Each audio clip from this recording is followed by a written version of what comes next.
Hello! Kakatapos ko lang pong gumawa ng mukbang vlog. Pero dahil meron pa po ako natirang mga pagkain, pagpasensyahin nyo na po kasi ang ginawa ko pong mukbang kanina ay yung mga pagkain na binili ko po sa Karinderya Munggo.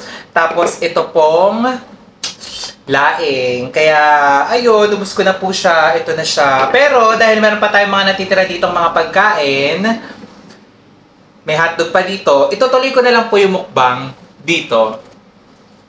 Para, meron din po ako may upload sa aking Facebook, sa aking TikTok account. Ayun, masarap tong mukbang kasi kumakain lang ako dito habang nagsasalita. Pero yung pagkain ko po, hindi po siya pang mayaman po.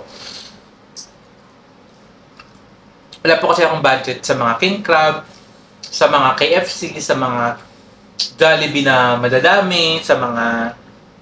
So, alam niyo po yung mga madalas niyo pong nakikita po sa dito, sa YouTube, sa TikTok, sa Facebook po na minumukbang. Kaya sabi ko, wala namang masama siguro kahit simpleng pagkain lang yung imumukbang ko. Basta ang mahalaga, meron akong mai-content ngayon, mai-video at mailalabas po sa inyo.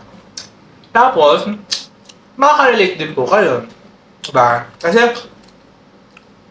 kadalasan kasi ng mga... Ako lang naman mag-isa sa bahay, kaya itong mga pagkain na to, ako lang din naman po yung kakain. Kaya ginaganon-ganon ko lang. Hindi ko nagkinukutsara kasi ako din naman po yung kakain ito maya-maya. Kaya sabi ko kahit hindi naman mahal, okay na yun. Basta mahalaga, makarelate tayo sa isa't isa at meron tayong may content ngayong araw. Ayun lang po, gumawa lang po ako ng short vlog, maliit nating vlog sa pagkain ng mukbang. Na mga natira doon sa paggawa ko doon sa mukbang sa YouTube.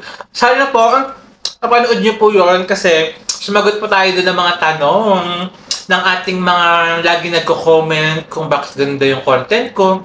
Ayoko ba sa mga lalaking mahirap? Eh, mahirap lang din naman ako. Ay, mga ganun po.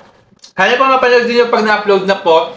At maraming salamat po ulit sa patuloy po na pagsuporta sa akin. Hindi po ako magsusawang magpasalamat po sa inyo kasi 7,000 na po tayo ngayon sa YouTube. Sa Facebook, 190,000 na po tayo. At sa TikTok po na pang-apat ko na po ata na account, parang 60 ata, 60K. 60K na po tayo doon. Maraming salamat po ulit sa inyo. At I love you all. Bye!